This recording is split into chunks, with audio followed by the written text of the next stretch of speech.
Welcome to news TV 99 ముందుగా headlines చూద్దాం. నైపుణ్యం, సామాజిక స్పృహ కలిగిన వైద్యులు సమాజంలో ప్రగాఢమైన మార్పు తీసుకురాగలరు. ఎయిమ్స్ రాజ్కోట్ మొదటి స్నాతకోత్సవ కార్యక్రమంలో రాష్ట్రపతి ముర్ము వెల్లడి.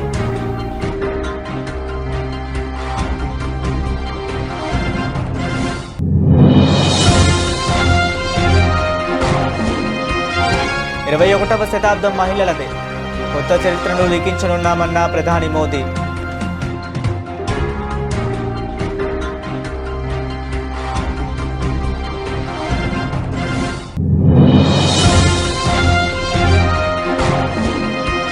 అంబేద్కర్ జయంతి సందర్భంగా ప్రేరణా స్థల్ వద్ద నివాళులు అర్పించిన మోదీ. దేశ నిర్మాణంలో ఆయన కృషి స్ఫూర్తిదాయకమన్న ప్రధాని.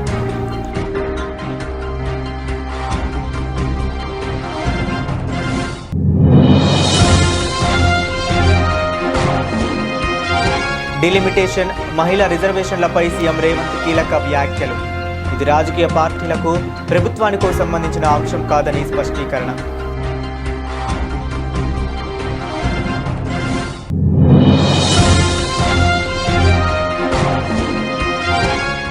డిలిమిటేషన్పై రాజకీయం చేయకండి, రేవంత్ రెడ్డికి కిషన్ రెడ్డి విజ్ఞప్తి.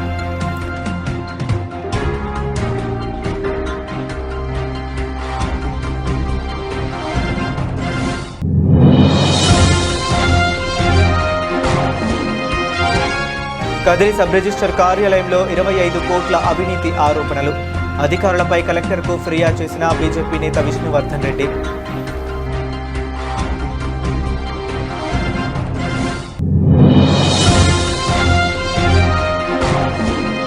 సీతక్కకు నిజాయితీ ఉంటే ఫోన్ల కొనుగోలు విషయంలో సిబిఐ విచారణకు డిమాండ్ చేయాలి. సవాల్ విసిరిన బీఆర్ఎస్ నాయకులు దినేష్ చౌదరి.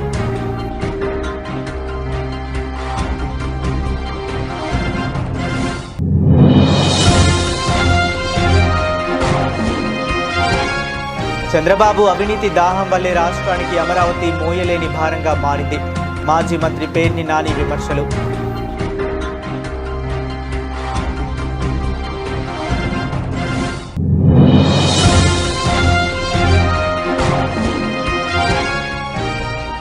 ఆహార కల్తీని అరికట్టడమే లక్ష్యంగా పనిచేస్తున్నాం, స్పష్టం చేసిన Hyderabad police commissioner CP Sajjanar.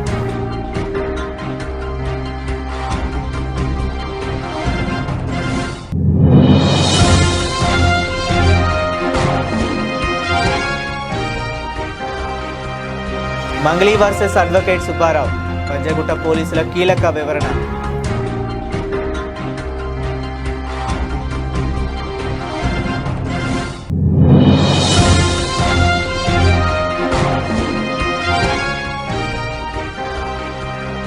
Sun Risers కొత్త బౌలర్ల వికెట్ల జాతర, రాజస్థాన్పై అద్భుత విజయం.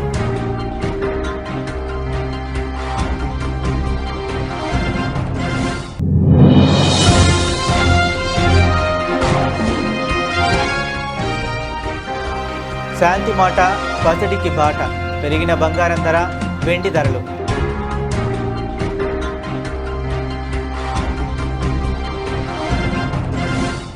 ఇక డీటెయిల్స్ చూస్తే, గుజరాత్లోని రాజ్కోట్లో జరిగిన ఎయిమ్స్ రాజ్కోట మొదటి స్నాతకోత్సవ కార్యక్రమానికి రాష్ట్రపతి ద్రౌపది ముర్ము ముఖ్య అతిథిగా విచ్చేశారు. ఈ సందర్భంగా రాష్ట్రపతి మాట్లాడుతూ నైపుణ్యం, సామాజిక స్పృహ కలిగిన వైద్యులకు సమాజంలో ప్రగాఢమైన మార్పు తీసుకురాగల శక్తి ఉందని ఆమె నొక్కి చెప్పారు.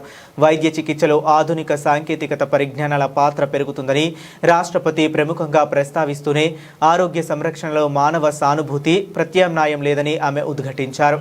వైద్యం కేవలం ఒక వృత్తి మాత్రమే కాదు, అది మానవాళికి సేవ చేయాలనే నిబద్ధత కూడా. ఈ వృత్తికి శాస్త్రీయ పరిజ్ఞానం మాత్రమే కాకుండా సున్నితత్వం, సహనం మరియు వినయం కూడా అవసరమని పేర్కొన్నారు. उपाधि प्राप्त करने वाले विद्यार्थी आज केवल स्नातक नहीं हुए, आप सब पर लोगों के स्वास्थ्य की रक्षा करने का दायित्व भी आ गया है. आपको लोगों के जीवन रक्षक के रूप में करुणा का दूत बनकर आगे बढ़ना है, क्योंकि चिकित्सा केवल एक प्रोफेशन नहीं है, ये मानवता का सेवा के प्रति प्रतिबद्धता भी है. इस प्रोफेशन में केवल वैज्ञानिक ज्ञान ही नहीं, बल्कि संवेदनशीलता, धैर्य और विनम्रता की भी आवश्यकता होती है. आपके द्वारा धारण किया गया व्हाइट कोट समाज के उस विश्वास का प्रतीक है जो लोग अपनी बीमारी और अनिश्चितता के क्षण में चिकित्सक के ऊपर करते हैं। इस विश्वास को बनाए रखने की जिम्मेदार आप कंधों पे रखें। మహిళా రిజర్వేషన్ చట్టంతో ముడిపడిన సవరణ బిల్లు పార్లమెంట్ ప్రత్యేక సమావేశాల ముందుకు వస్తుందని, రిజర్వేషన్ బిల్లు మహిళలకు సముచిత స్థానం కల్పిస్తుందని ప్రధాని నరేంద్ర మోదీ అన్నారు. 21వ శతాబ్దంలో అతి కీలకమైన నిర్ణయం తీసుకోబోతున్నామని, పార్లమెంట్ కొత్త చరిత్రను లిఖించేందుకు చేరువలో ఉందని చెప్పారు. ఢిల్లీలో నిర్వహించిన నారీ శక్తి వందన్ సమ్మేళన కార్యక్రమాన్ని ఉద్దేశించి ప్రధాని మాట్లాడారు. आज विकसित भारत की हमारी यात्रा में महिलाओं की भूमिका और भी अहम हो गई है। मुझे संतोष है कि 2014 में आप सबने देशवासियों ने हमें यहां सेवा करने का अवसर दिया है और तब से लेकर अब तक हमारी सरकार ने महिलाओं के जीवन चक्र के हर पड़ाव के लिए योजनाएं बनाई, उन्हें सफलतापूर्वक लागू किया। आज पहली सांस से लेकर आखिरी सांस तक हमारी सरकार कोई न कोई योजना लेकर के भारत की बहन बेटियों की सेवा में हाजिर है।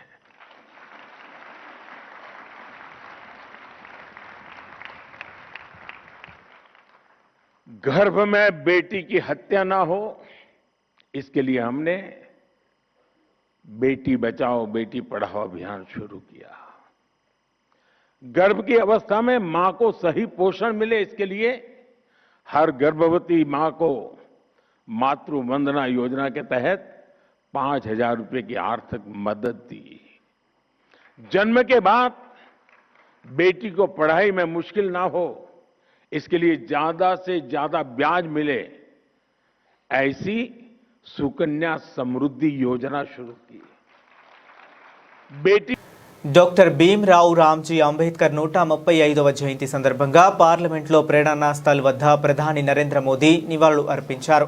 ఈ సందర్భంగా ఆయన మాట్లాడుతూ దేశ నిర్మాణంలో అంబేద్కర్ కృషి స్ఫూర్తిదాయకమని కొనియాడారు. న్యాయబద్ధమైన ప్రగతిశీల సమాజాన్ని నిర్మించేందుకు బాబాసాహెబ్ జీవితం, కృషి తరతరాలకు స్ఫూర్తినిస్తున్నాయని ప్రశంసించారు. డాక్టర్ బాబాసాహెబ్ అంబేద్కర్ జయంతి సందర్భంగా ఆయనకు ఘన నివాళులు. దేశ నిర్మాణ దిశగా ఆయన చేసిన కృషి ఎంతో స్ఫూర్తిదాయకం. ఒక న్యాయబద్ధమైన ప్రగతిశీల సమాజాన్ని నిర్మించేందుకు ఆయన జీవితం, కృషి తరతరాలకు స్ఫూర్తినిస్తూనే ఉన్నాయి అని అన్నారు. డీలిమిటేషన్, మహిళా రిజర్వేషన్ల అంశాలపై తెలంగాణ ముఖ్యమంత్రి రేవంత్ రెడ్డి కీలక వ్యాఖ్యలు చేశారు. మహిళా రిజర్వేషన్ బిల్లు ఆమోదం కోసమే పార్లమెంట్ ప్రత్యేక సమావేశాలు నిర్వహిస్తున్నారని ఆయన పేర్కొన్నారు. డీలిమిటేషన్ అనేది రాజకీయ పార్టీలకు, ప్రభుత్వానికి సంబంధించిన అంశం కాదని స్పష్టం చేసిన సీఎం రేవంత్ దీనికి మహిళా రిజర్వేషన్లతో కలిపి చూడడం సరైంది కాదన్నారు. అయితే కేంద్ర ప్రభుత్వం ఈ రెండు అంశాలను కలిపి వ్యూహాత్మకంగా ముందుకు సాగుతుందని విమర్శించారు. స్వతంత్రం వచ్చిన తర్వాత ప్రజాస్వామిక దేశంలో రాజ్యాంగాన్ని రచించుకొని ప్రజలెన్నుకున్న ప్రభుత్వాలను ఏర్పాటు చేసుకోవాలని ఆలోచన చేసినప్పుడే పురుషులతో పాటు మహిళలకు సమానమైన ఓటు హక్కును మొట్టమొదట ఈ దేశంలో ఇచ్చిందే కాంగ్రెస్ పార్టీ. అప్పటికే ప్రపంచంలో చాలా దేశాలలో మహిళలకు ఓటు హక్కు గాని, మహిళలకు కనీస గౌరవం గాని దక్కని పరిస్థితుల్లో స్వతంత్ర భారతదేశంలో కాంగ్రెస్ పార్టీ మొట్టమొదట మహిళలకు ఓటు హక్కును ఇచ్చి పురుషులతో పాటు మహిళలకు సమానమైన అవకాశాలు కల్పించి రాష్ట్రంలో గాని దేశంలో గాని ఏర్పడబోయే ప్రభుత్వాలు మహిళలను నిర్ణయం తీసుకునే అవకాశము, అధికారము కాంగ్రెస్ పార్టీ కల్పించింది. స్థానిక సంస్థల్లో మహిళలకు రిజర్వేషన్లు ఉండాలి అని రాజీవ్ గాంధీ గారు ఈ దేశంలో అమలు చేసి, ఆ తర్వాత చట్టసభలలో కూడా మహిళలకు రిజర్వేషన్లు ఉండాలి, శాసనసభలో లోక్సభలో కూడా మహిళా రిజర్వేషన్లు ఉండాలి అని శ్రీమతి సోనియా గాంధీ గారు రాజ్యసభలో బిల్లును ఆమోదింపజేసి లోక్సభకు పంపించినప్పుడు భారతీయ జనతా పార్టీ సహకరించకపోవడం వల్ల 2013 సంవత్సరంలో చట్టసభలలో మహిళా రిజర్వేషన్లు స్తంభింప చేయబడ్డది. 2023 సంవత్సరంలో కేశవరావు గారు కూడా అప్పుడు రాజ్యసభ సభ్యులుగా మళ్ళీ మహిళా రిజర్వేషన్లను అమలు చేయాలని చర్చకు వచ్చినప్పుడు అటు లోక్సభలో గాని రాజ్యసభలో గాని కాంగ్రెస్ పార్టీ సంపూర్ణంగా మద్దతు ఇచ్చింది. ఈ రోజు మళ్ళీ మహిళా రిజర్వేషన్లను అమలు చేయమని డిమాండ్ వచ్చినప్పుడు, అమలు చేయాల్సిన పరిస్థితి వచ్చినప్పుడు 2026లో జనాభా లెక్కలేస్తామని ఆదేశాలు ఇచ్చి ఇప్పుడు ఆ లెక్కలు కేంద్ర మంత్రి కిషన్ రెడ్డి తెలంగాణ ముఖ్యమంత్రి రేవంత్ రెడ్డి వ్యాఖ్యలపై తీవ్ర స్థాయిలో స్పందించారు. డిలిమిటేషన్, మహిళల రిజర్వేషన్లను రాజకీయం చేయవద్దని ఆయన కాంగ్రెస్ పార్టీని, రేవంత్ రెడ్డిని కోరారు. డిలిమిటేషన్ ప్రక్రియతో దక్షిణాది రాష్ట్రాలకు అన్యాయం జరగబోదని హామీ ఇచ్చారు. తాము కూడా దక్షిణాది రాష్ట్రంలోనే ఉన్నామని వ్యాఖ్యానించారు. ఇక్కడి రాష్ట్రాలకు తాము ఎట్టి పరిస్థితుల్లో అన్యాయం జరగనివ్వబోమని హామీ ఇచ్చారు. 2011 జనాభా లెక్కల ప్రకారం డిలిమిటేషన్ జరుగుతుందని కిషన్ రెడ్డి అన్నారు. ఈ ప్రక్రియకు 2 ఏళ్ల సమయం పడుతుందని తెలిపారు. కాబట్టి ఈ ప్రక్రియను ఎవరూ కూడా రాజకీయం చేయవద్దని కోరారు. 18 తేదీల్లో ఎంపీలు పూర్తిగా చర్చలో పాల్గొనవచ్చు, తమ అభిప్రాయాలు వ్యక్తం చేయవచ్చు. ఇది అన్ని పార్టీలు కలిసి మహిళల ఆత్మ గౌరవాన్ని పెంచే విధంగా, మహిళల హక్కులకు రక్షణ కల్పించే విధంగా మరి ఈ రోజు ఈ యొక్క మహిళలకు 33% చట్టసభల్లో, పార్లమెంటులోను, అసెంబ్లీలోను కల్పించేటువంటి ఒక సాహసోపేతమైన నిర్ణయాన్ని ఈ రోజు నరేంద్ర మోడీ గారు తీసుకున్నారు. కాబట్టి నేను కాంగ్రెస్ పార్టీని కూడా కోరుతా ఉన్నాను, దీన్ని రాజకీయం చేయకండి. మీరు దశాబ్దాల పాటు దేశాన్ని పరిపాలించారు. డాక్టర్ బాబాసాహెబ్ అంబేద్కర్ గారి నుంచి ఈ రోజు వరకు అనేక సార్లు కూడా మహిళల రిజర్వేషన్ కావాలని డిమాండ్ చేసినప్పుడు కూడా కాంగ్రెస్ పార్టీ ఏ రోజు కూడా సానుకూలంగా స్పందించలేదు. ఈ రోజు నరేంద్ర మోడీ గారు ధైర్యం చేసి మరి ఈ రోజు చట్టసభలో 33% రిజర్వేషన్ తీసుకొస్తా ఉంటే కోడిగుడ్డు మీద ఈకలు పీల్చేటువంటి ప్రయత్నం రేవంత్ రెడ్డి గారు, కాంగ్రెస్ పార్టీ, రాహుల్ గాంధీ చేస్తా ఉన్నారు. కాబట్టి దయచేసి ఆ ప్రయత్నం మాని మరి పెద్ద మనసుతో, ఎందుకంటే ఈ దేశంలో 70 కోట్ల మంది మహిళల గౌరవం, వాళ్ళకి హక్కులు కల్పించాలి. కాబట్టి ఈ రోజు 140 కోట్ల మంది ప్రజలు ఆకాంక్షలకు అనుగుణంగా ఈ యొక్క మహిళల రిజర్వేషన్ సంబంధించినటువంటి మరి బిల్లు వస్తా ఉంది. దీంట్లో సవరణలు చేసేటువంటి ప్రయత్నం ఉంది. దాన్ని సానుకూలంగా సమర్థించాల్సిందిగా నేను ఒకటే కోరుతా ఉన్నాను. దక్షిణ భారతదేశంలో మేమందరం ఉన్నాం.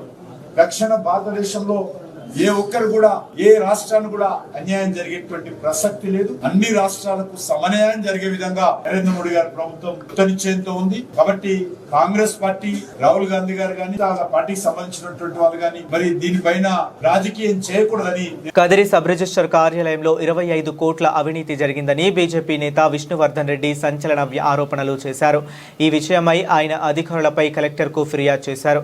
రిజిస్ట్రేషన్ వాల్యూ తగ్గించి ప్రభుత్వ ఖజానాకు భారీగా గండి కొట్టారని ఫిర్యాదులో పేర్కొన్నారు. టీడీపీ నేతల అండదండలతో స్కామ్ జరిగిందని ఆయన అనుమానం వ్యక్తం చేశారు. సమగ్ర విచారణ జరిపించాలని వినతి పత్రం అందజేసినట్లు విష్ణువర్ధన్ రెడ్డి తెలిపారు. సత్యసాయి జిల్లా కదిరి పట్టణంలో గత వైఎస్ఆర్ కాంగ్రెస్ పార్టీ ప్రభుత్వం చివరి నుంచి ఇప్పుడు మా ఎన్డీఏ ప్రభుత్వం వచ్చిన తర్వాత కూడా గత దాదాపు 2 నుంచి 2.5 సంవత్సరాల కాల వ్యవధిలో కదిరి సబ్ రిజిస్టర్ కార్యాలయంలో కోట్ల రూపాయలకు సంబంధించినటువంటి నిధులను ప్రజల నుంచి వసూలు చేసి సబ్ రిజిస్టర్ కార్యాలయంలో సబ్ రిజిస్టర్లు, కొంతమంది సబ్ రిజిస్టర్ ఆఫీసుల సిబ్బంది, దళారులు కలిసి ప్రభుత్వ ఆదాయానికి గండి కొట్టి కోట్ల రూపాయలు దోచుకోవడం జరిగింది. పెద్ద ఎత్తున అవినీతి అక్రమాలు చేయడం జరిగింది. గత సంవత్సర కాలంగా 2-3 సబ్ రిజిస్టర్లు మారి వాళ్ళకు మధ్యలో వచ్చినటువంటి విభేదాల కారణంగా పెద్ద ఎత్తున ఎవరెవరి భూములకు సంబంధించిన విషయంలో, ఎవరెవరి స్థలాలకు సంబంధించిన విషయంలో ప్రభుత్వం నిర్ణయించిన ధరలు కాకోకుండా ఆంధ్రప్రదేశ్ ప్రభుత్వం రిజిస్ట్రేషన్ శాఖ గజానికి ఇంత రేట్ అని, లేదా మున్సిపల్ పరిధిలో ఉంటే ఇంత అని, లేదా రెవెన్యూ పరిధిలో ఇంత ఉంటుందనేటువంటి ప్రభుత్వం నిర్ణయించింది. అయితే ప్రభుత్వం నిర్ణయించినటువంటి యొక్క భూములకు సంబంధించి అండర్ వాల్యూ వీళ్ళే వేసి ఒక భూమికి సంబంధించి ప్రభుత్వానికి 8 లక్షల రూపాయలు కేంద్ర ప్రభుత్వ నిధులతో అంగన్వాడీలకు స్మార్ట్ ఫోన్ల కొనుగోలులో సీతక్క 30 కోట్ల స్కామ్కు పాల్పడితే బీజేపీ ఎందుకు మౌనంగా ఉందని బీఆర్ఎస్ నాయకులు దినేష్ చౌదరి ప్రశ్నించారు. దీంతో కాంగ్రెస్, బీజేపీ ఒక్కటే అని 2 ములాఖత్ అయ్యి ప్రభుత్వాన్ని నడిపిస్తున్నాయని ఆరోపించారు. సీతక్కకు నిజాయితీ ఉంటే ఫోన్ల కొనుగోలు విషయంలో సిబిఐ విచారణకు డిమాండ్ చేయాలని సవాల్ విసిరారు. కాంగ్రెస్ పాలకులు మాట్లాడితే మాది ప్రజాపాలన, ప్రజాస్వామిక పాలన, రాజ్యాంగానికి మేమే రక్షకులం అనుకుంటా పెద్ద పెద్ద మాటలు మాట్లాడుతుంటారు. మరి ప్రజాస్వామ్యంలో ప్రశ్నించడం ప్రజల పక్షాన ప్రతిపక్ష బాధ్యత. అందులో భాగంగానే మేము ఒక అంశం లేవనెత్తినాం. తక్కువ ధరకి మార్కెట్లో దొరుకుతున్న సెల్ ఫోన్లను ఎక్కువ ధరకి మీరు ఎందుకు ప్రొక్యూర్ చేశారు మీరు చెప్తున్న ధరకి మీరు ఇప్పుడు ఇస్తున్న ఫోన్కి మరింత అడ్వాన్స్డ్ వర్షన్ వచ్చిన తర్వాత కూడా అది తీసుకోకుండా తక్కువకే ఇంకా కూడా ఆ పాత అవుట్డేటెడ్ ఫోన్లని మీరు ఎందుకు ఇచ్చారు అనేసి మేము ఒక ప్రశ్న లేవనెత్తినాం. నిజంగానే అందులో కనుక ఎటువంటి అవకతవకలు జరగకపోయి ఉంటే స్వచ్ఛందంగా వారికి వారే ఒక విచారణకు ఆదేశించి ఇందులో ఎటువంటి తప్పు జరగలేదు అని నిజ నిర్ధారణ చేసుకుని ఉంటే బాగుంటుండే. గుమ్మడికాయలు దొంగనంగానే భుజాలు దడుముకున్నట్టు మేము ఎక్కడ కూడా సీతక్క గారు 30 కోట్లు తిన్నారు లేకపోతే ఇంకోటి అనలే కదా. మీ శాఖలో ఈ అవకతవకలు జరిగినట్టు ఆరోపణలు ఉన్నాయి, దీనిపైన వివరణ ఇవ్వండి అంటే దానికి సమాధానం చెప్పకుండా నేను బీఆర్ఎస్ సోషల్ మీడియా వాళ్ళని ఇట్లా అంటారు చెప్పుతో కొడతా అంటే ప్రజాస్వామ్యం ఇదేనా మీరు చెప్తున్న ప్రజాపాలన? అదేవిధంగా కేసీఆర్ గారికి నోటీసులు ఇవ్వడం ఈ అంశంలో మరి నిజంగా ప్రజాపాలన అయ్యుంటే గతంలో ఇప్పుడున్న ముఖ్యమంత్రి ఒక టెండర్ విషయంలో అవకతవకలు ముఖ్యమంత్రి చంద్రబాబు వ్యవహరిస్తున్న తీరు, ఆయనకున్న అవినీతి దాహం వల్ల రాష్ట్రానికి అమరావతి ఒక మోయలేని భారంగా మారిందని మాజీ మంత్రి వైసీపీ నేత పేర్ని నాని తీవ్ర స్థాయిలో ధ్వజమెత్తారు. తాడేపల్లిలో జరిగిన మీడియా సమావేశంలో ఆయన మాట్లాడుతూ ఏపీ రాజధాని అంశంపై ప్రభుత్వ వైఖరిని ఎండగట్టారు. మచిలీపట్నం, విజయవాడ, గుంటూరు ప్రాంతాల మధ్య రాజధాని ఏర్పాటు చేస్తే వచ్చే ఇబ్బంది ఏమిటని ఆయన ప్రశ్నించారు. చంద్రబాబు తన స్వార్థం కోసం రాష్ట్రాన్ని దివాలా తీసేలా రాజధానిని నిర్మిస్తున్నారని ఆరోపించారు. బాధ్యతాయుతమైన పదవుల్లో ఉన్న మంత్రులతో వైసీపీ అధినేత జగన్ను బూతులు తిట్టిస్తూ అసత్య ప్రచారాలు చేయిస్తున్నారని మండిపడ్డారు. చంద్రబాబు గారు, రామారావు గారు తిట్టు తిట్టకుండా ఎన్ని తిట్టారు మిమ్మల్ని? అంత ఘోరంగా, అంత నీచంగా నారా చంద్రబాబు నాయుడు గారిని ఇప్పుడు వరకు వాళ్ళ అమ్మగారు, నాన్నగారు కూడా, ఖర్జూర్ నాయుడు గారు, అమ్మనమ్మ గారు కూడా తిట్టుండరు. అంత ఘోరాది ఘోరంగా ఆయన తిట్లు తిడితే ఇంకెవడనైతే అసలు జీవించడానికి కూడా ఇబ్బంది పడాల్సిన పరిస్థితి. ఎన్టీ రామారావు గారు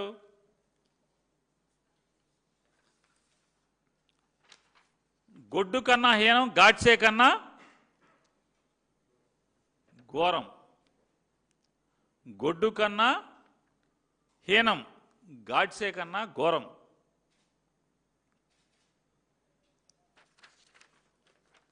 వారు ఏం చెప్తారు? అల్లుడైన కొడుకుతో సమానంగా చూస్తే తనను 73 వయసులో, అంటే నారా చంద్రబాబు నాయుడు గారు ఎన్టీ రామారావు గారికి వెన్నుపోటు పొడిచినప్పుడు, ద్రోహం చేసినప్పుడు ఎన్టీఆర్ గారికి 73 వయసు. 73 వయసులో మోసం చేశాడని ఆయన ఆగ్రహం వ్యక్తం చేశారు. పశువుకు గడ్డి వేస్తే, పశువు కింద గడ్డి వేస్తే అది తిన్నగా విశ్వాసంతో ఇంటికొచ్చి పాలిస్తుంది అని చెబుతూ చంద్రబాబు పశువుకున్నంత విశ్వాసం కూడా లేనివాడని విమర్శించారు ఎన్టీ రామారావు గారు. అప్పలనాయుడు గారు కలిసెట్టి ఆయన, అప్పలనాయుడు ఆయన ఎంపీ గారు నిన్న బొమ్మల గమ్మల వీడియోలు, సినిమాలు చూపించాడు. అప్పలనాయుడు ఆయన కలిసెట్టి చూస్తారా? యాత్ర రేపు సినిమా మళ్ళీ నీకు పంపిస్తా. ఇవన్నీ ఎమ్మెల్యేలకు ప్రలోభాలు చూపించి కాసులతో అధికారం చేపట్టాడని ఆయన విమర్శించారు. రామారావు గారి దగ్గర ఉన్నటువంటి 224 మంది ఎమ్మెల్యేలని, మెజారిటీ ఎమ్మెల్యేలని కాసులతో కొనుక్కున్నాడు, పదవులు ఎరేసాడని చెప్పి రామారావు గారు తిట్టకుండా తిట్టాడు.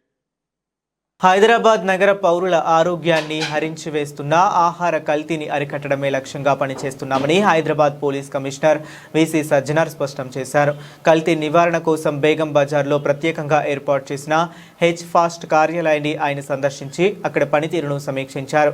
పర్యటనలో భాగంగా కార్యాలయంలోని రిసెప్షన్, ఇన్స్పెక్టర్, ఎస్ఐల గదులతో పాటు లాకప్లు, మహిళా సిబ్బంది విశ్రాంతి గదులను పరిశీలించారు. అనంతరం క్షేత్రస్థాయి సిబ్బందితో ప్రత్యేకంగా సమావేశమై విధుల్లో వారు ఎదుర్కొంటున్న సవాళ్లు, ఆటంకాలను అడిగి తెలుసుకున్నారు. సిబ్బంది ఎదుర్కొంటున్న సమస్యలను త్వరితగతిన పరిష్కరిస్తామని ఈ సందర్భంగా ఆయన భరోసా ఇచ్చారు. ఫిబ్రవరి నెల నుంచి ఇప్పటి వరకు హెచ్ఫాస్ట్ బృందాలు నగర వ్యాప్తంగా 117 కేసులు నమోదు చేసి సుమారు 129.34 టన్నుల కల్తీ ఆహార పదార్థాలను స్వాధీనం చేసుకోవడంపై హర్షం వ్యక్తం చేశారు. అత్యంత తక్కువ సమయంలోనే ఈ విభాగం దేశవ్యాప్తంగా గుర్తింపు పొందడం అభినందనీయమని, ఇది సిబ్బంది సామూహిక కృషి ఫలితమేనని కొనియాడారు. Good morning to all of you. So ఈరోజు ఈ ఒక హెచ్ఫాస్ట్ కార్యాలయానికి రావడానికి చాలా అంటే చాలా సంతోషం అనిపిస్తుంది.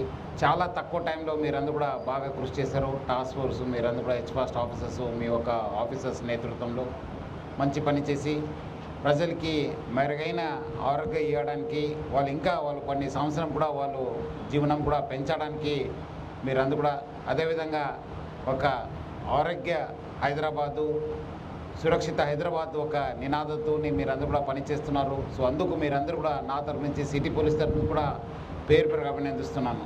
చాలా తక్కువ టైంలో ప్రజల నుంచి చాలా బాగా స్పందన వచ్చింది. ఈ అడల్ట్రేషన్ అనేది చాలా సంవత్సరం నుంచి నడుస్తుంది. నాకు ఇప్పుడు కూడా గుర్తుంది, నేను నల్గొండ ఎస్పీగా ఉన్నప్పుడు ఇట్లాంటి పైన చాలా కృషి చేయడం జరిగింది. దానికి మొత్తము అడ్డ హైదరాబాద్ అని చెప్పి తేలడం జరిగింది. అప్పుడు కూడా వచ్చి ఇక్కడ fake soaps, fake Vicks, fake అమృతాంజని ఇట్లా రకరకాల ప్రొడక్ట్స్, అట్లానే కొన్ని ఈటరీ వస్తువులు కూడా బాగా అయ్యేది. బట్ మనం అక్కడ డిస్ట్రిక్ట్ నుంచి వచ్చి ఇక్కడ కొంత మనం పట్టుకోవడం జరిగింది. కానీ బట్ ఒక సిస్టమేటిక్ అప్రోచ్గా చేయడానికి మనం ఒక ప్లాన్ చేశాను. బట్ అప్పుడు మళ్ళీ నాకు ఇక్కడ రావడంతో ఒక మంచి అవకాశం దొరికిందని చెప్పి అనిపించి ఈ ఒక హెచ్ఫాస్ట్ని మనము స్టార్ట్ చేయాలి. ప్రజలకు ఒక మంచి మనం మెరుగైన ఆరోగ్యం ఇవ్వడానికి ఉంటుంది. ఎందుకంటే మన ఆయుష్యాన్నే మనము తగ్గించుకుంటున్నాం. బికాజ్ మనకు తెలుసో తెలియకుండానే మనము ఇలాంటి కల్తీ పదార్థాన్ని మనము సేవిస్తున్నాను. మనం కాకుండా మన పిల్లలు, మన చుట్టాలు, మన ఫ్రెండ్స్, మన పేరెంట్స్, సమాజం అంతా దీంతో చాలా నష్టం జరగడం జరుగుతుంది. బట్ డెఫినెట్లీ ఈ ఒక్క సింగర్ మంగ్లీ, అడ్వకేట్ సుబ్బారావు మధ్య కొనసాగుతున్న వివాదం పంజాగుట్ట పోలీస్ స్టేషన్ పరిధిలో ఉత్కంఠకు దారితీస్తుంది. ఈ కేసులో వస్తున్న వివిధ రకాల ఆరోపణలపై పంజాగుట్ట సిఐ రామకృష్ణ మీడియాకు పూర్తి వివరాలను వెల్లడించారు. ఈ వివాదం వెనుక ఒక పెద్ద ఫైనాన్స్ స్కామ్ ఉందనే వార్తలపై సిఐ స్పందిస్తూ ఇప్పటి వరకు తమకు ఆ స్కామ్కు సంబంధించి ఎలాంటి అధికారిక ఫిర్యాదులు అందలేదని స్పష్టం చేశారు. బాధితులుగా చెప్పుకుంటున్న వారు కూడా ఈ స్టేషన్ పరిధిలోకి రారని తెలిపారు. కొంతమంది బాధితులతో కలిసి సుబ్బారావు స్టేషన్కు వచ్చి సమయంలో ఆయన మద్యం సేవించి ఉన్నట్లు గుర్తించామని చెప్పారు. తక్షణమే నిర్వహించిన బ్రీత్ అనలైజర్ టెస్టులో 27 mg ఆల్కహాల్ శాతం నమోదైనట్లు వెల్లడించారు. టెస్టు చేస్తున్న సమయంలో సుబ్బారావు మీడియా సాక్షిగా హంగామా సృష్టించారని, పోలీసుల విధులకు ఆటంకం కలిగించేలా ప్రవర్తించారని పేర్కొన్నారు. ప్రస్తుతానికి 2 వర్గాల ఫిర్యాదులను నిశితంగా పరిశీలిస్తున్నామని, చట్ట ప్రకారం నిష్పక్షపాతంగా దర్యాప్తు కొనసాగిస్తామని పంజాగుట్ట సిఐ తెలిపారు. ఇక్కడికి వచ్చేటప్పుడు మద్యం తాగి రాకూడదు అనేది ఎవరికి చెప్పాల్సిన అవసరం లేదు. మద్యం తాగి అతను వచ్చాడని చెప్పి అనుమానంతో మేము ఆల్కహాల్ టెస్ట్ చేయడం జరిగింది. ఆల్కహాల్లో 27 mg అతనికి మోతాదు దాంట్లో రావడం జరిగింది. సో దాని మీద కూడా అతనికి చర్యలు తీసుకుంటాం. సుబ్బు కంప్లైంట్ ఇచ్చేటప్పుడు ఫిర్యాదు విట్నెస్లు ఎప్పుడు సమర్పిస్తానని చెప్పాడు సార్, ఎందుకు ఇవ్వలేకపోయారు? ఏమైనా తెలుసా, ఏమైనా అడిగారా మీరు? ఎఫ్ఐఆర్ రిజిస్ట్రేషన్ కాగానే ఇస్తామని చెప్పేసి అన్నారు. సో మేము కూడా అదే అనుకున్నాం. ఇంతవరకు అతను ఇవ్వలేదు. మంగ్లీ ఇచ్చిన కంప్లైంట్ ఇచ్చారు. కంప్లైంట్ ఇచ్చిన తర్వాత దాని మీద మేము లీగల్ ఒపీనియన్ తీసుకొని ఏ విధంగా ప్రొసీడ్ కావాలని చెప్పేసి వెయిట్ చేస్తున్నాం. సుబ్బారావు ఆరోపణలకు సంబంధించి ఆర్థిక లావాదేవీలకు సంబంధించిన అంశం మాత్రం పంజాగుట్ట పోలీస్ స్టేషన్ తో ఎలాంటి సంబంధం లేదా? లేదు, పంజాగుట్ట పోలీస్ స్టేషన్ ఆ మైక్రో ఫైనాన్స్ సంబంధించిన దాంట్లో పెట్టుబడి పెట్టిన విషయాలు కానీ మాకు ఎటువంటి ఫిర్యాదు రావడం కానీ ఆ పరిధి కూడా మా దాంట్లో రాలేదు. ఒకవేళ మాకు కనుక కంప్లైంట్ కానీ ఇస్తే కన్సర్న్ పోలీస్ స్టేషన్ మేము దాన్ని ఫార్వర్డ్ చేయడం జరుగుతుంది. అన్ని కావాలని అడిగారు సార్. మీరు సుబ్బు ఫిర్యాదు మీద ఎలాంటి చర్యలు తీసుకున్నారు? మంగ్లీ ఫిర్యాదు మీద ఎలాంటి చర్యలు తీసుకున్నారు? ఇప్పటి వరకు జరిగింది ఏంటి? ఎవరైనా ఎవిడెన్స్ సమర్పించారా? సుబ్బారావు గారు 6 రోజుల క్రితం మాకు పోలీస్ స్టేషన్లో కంప్లైంట్ ఇవ్వడం జరిగింది. కొంతమంది వ్యక్తులు అతన్ని బెదిరించారని చెప్పి, మధు తదితరులు బెదిరించారని చెప్పి, దాంట్లో మంగ్లీ అని చెప్పేసి ఒక సెలబ్రిటీ వాళ్ళ తమ్ముడు ఉన్నారని చెప్పేసి దాంట్లో పర్టికులర్గా ఆయన మెన్షన్ చేశారు. దాంట్లో బెదిరించారు, తర్వాత మమ్మల్ని తిట్టారని చెప్పేసి ఆయన కంప్లైంట్ ఇచ్చారు. ఆ కంప్లైంట్ అనేది నాన్ కాగ్నిజబుల్ ఇంగ్రీడియంట్స్ ఉండడం వల్ల మేము కోర్టు పర్మిషన్ తీసుకొని దాంట్లో కేసు రిజిస్ట్రేషన్ చేయడం జరిగింది.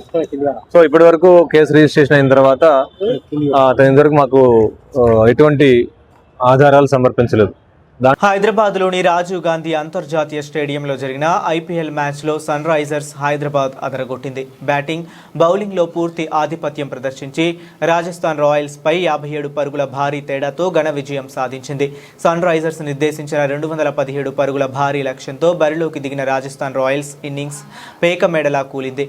ఇన్నింగ్స్ తొలి ఓవర్ వేసిన ప్రఫుల్ హింగే, రెండో బంతికి వైభవ్ సూర్యవంశీ, నాలుగో బంతికి ధ్రువ్ జురెల్, ఆరో బంతికి ప్రిటోరియస్ను పెవిలియన్కు పంపాడు. ఒకే ఓవర్లో 3 వికెట్లు తీసి రాజస్థాన్ను కోలుకోలేని దెబ్బతీశాడు. ఆ వెంటనే 2 ఓవర్లలో యశస్వి జైస్వాల్ 1ను సాకిబ్ హుసేన్ అవుట్ చేయగా, తన తర్వాతి ఓవర్లో కెప్టెన్ రియాన్ పరాగ్ 4 కూడా హింగే పెవిలియన్ చేర్చాడు. దీంతో రాజస్థాన్ కేవలం 9 పరుగులకే 5 కీలక వికెట్లు కోల్పోయి పీకల్లోతు కష్టాల్లో పడింది. ప్రఫుల్ హింగే, సాకిబ్ హుసేన్ చెరో 4 వికెట్లతో రాజస్థాన్ పతనాన్ని శాసించారు. ఇషాన్ మలింగ 2 వికెట్లు పడగొట్టాడు. చివరకు రాజస్థాన్ 19 ఓవర్లలో 159 పరుగులకు ఆలౌట్ అయింది. అంతకుముందు టాస్ గెలిచిన రాజస్థాన్ రాయల్స్ ఫీల్డింగ్ ఎంచుకోవడంతో సన్ రైజర్స్ హైదరాబాద్ బ్యాటింగ్ ప్రారంభించింది. కెప్టెన్ ఇషాన్ కిషన్ 44 బంతుల్లో 91, 8 ఫోర్లు, 6 సిక్సర్లు విధ్వంసకర బ్యాటింగ్తో చెలరేగాడు.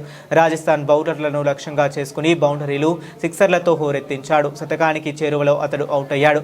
ఆ తర్వాత హెన్రిచ్ క్లాసెన్ మెరుపు ఇన్నింగ్స్లు ఆడారు. ముఖ్యంగా నితీష్ తన చిన్న ఇన్నింగ్స్లో 4 సిక్సర్లు బాది స్కోర్ బోర్డును పరుగులు పెట్టించాడు. చివరిలో సలీల్ అరోరా కూడా రాణించడంతో సన్ రైజర్స్ నిర్ణీత 20 ఓవర్లలో 6 వికెట్ల నష్టానికి 216 పరుగుల భారీ స్కోర్ సాధించింది. రాజస్థాన్ బౌలర్లలో జోఫ్రా ఆర్చర్ 2 వికెట్లు తీశాడు.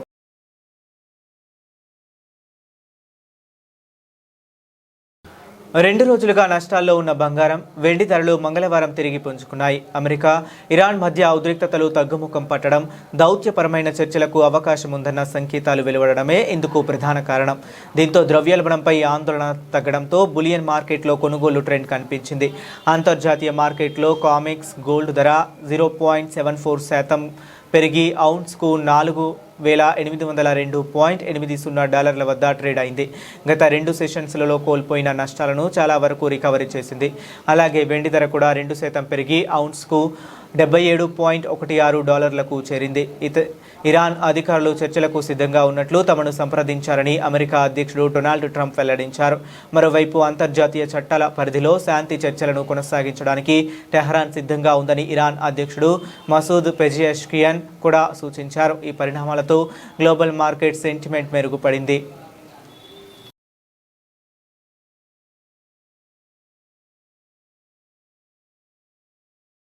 బులెటిన్ ముగించే ముందు మరొకసారి హెడ్లైన్స్ చూద్దాం. నైపుణ్యం, సామాజిక స్పృహ కలిగిన వైద్యులు సమాజంలో ప్రగాఢమైన మార్పు తీసుకురాగలరు. ఎయిమ్స్ రాజ్కోట్ మొదటి స్నాతకోత్సవ కార్యక్రమంలో రాష్ట్రపతి ముర్ము వెల్లడి.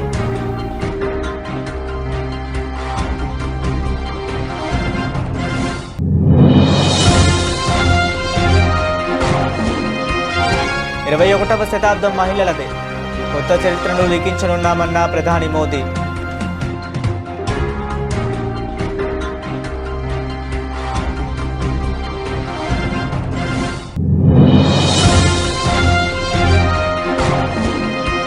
అంబేద్కర్ జయంతి సందర్భంగా ప్రేరణా స్థల్ వద్ద నివాళులు అర్పించిన మోదీ. దేశ నిర్మాణంలో ఆయన కృషి స్ఫూర్తిదాయకమన్న ప్రధాని.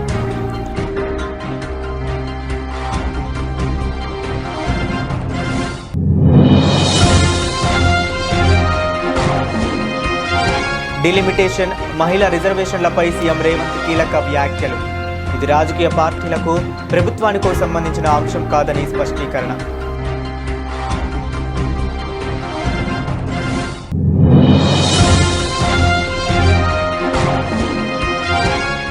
డిలిమిటేషన్పై రాజకీయం చేయకండి, రేవంత్ రెడ్డికి కిషన్ రెడ్డి విజ్ఞప్తి.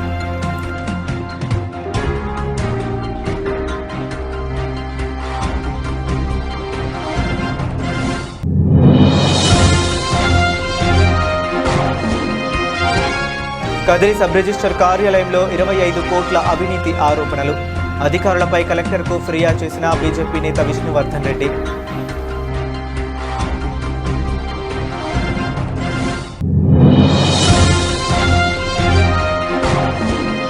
సీతక్కకు నిజాయితీ ఉంటే ఫోన్ల కొనుగోలు విషయంలో సిబిఐ విచారణకు డిమాండ్ చేయాలి.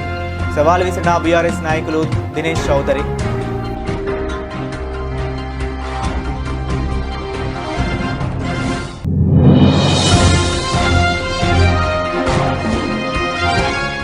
చంద్రబాబు అవినీతి దాహం వల్లే రాష్ట్రానికి అమరావతి మోయలేని భారంగా మారింది. మాజీ మంత్రి పేర్ని నాని విమర్శలు.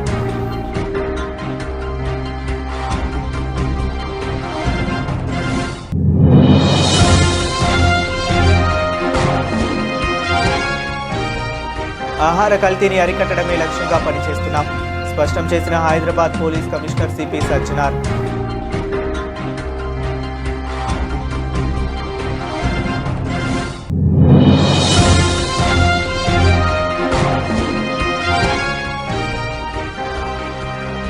మంగళి వర్సెస్ అడ్వకేట్ సుబ్బారావు, పంజగుట్ట పోలీసుల కీలక వివరణ.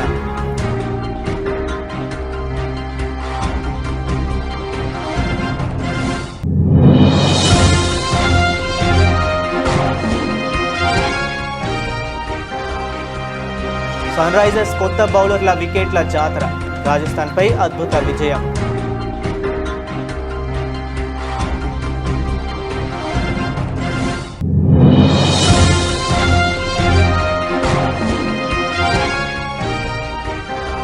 శాంతి మాట పసిడికి బాట, పెరిగిన బంగారం ధర, వెండి ధరలు.